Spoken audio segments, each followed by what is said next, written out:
Аз като бях на още в Румъния, 33-та-4-та година, голямия брат Богдан след бати Петър, той беше ученолюбив и получаваше румънски вестници. Вика на баща ми: "Тете, виж какъв е редът в България, какъв е закон. Пишат какъв е кодекс в България, румънците.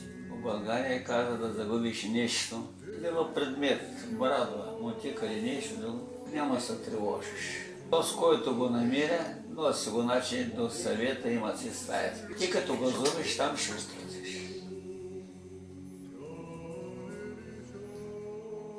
Ой, дядото. Добре, ама някой намеря го и иска да го усвои и го занесъл. А ти си го видели, го познаш, защото си го беляза. Абе, то шък намерен моя предмет, казваме не го занел там. За намерението, дето не го занесел, там една година затвора. Ред и дисциплина. За крадето да не говоря.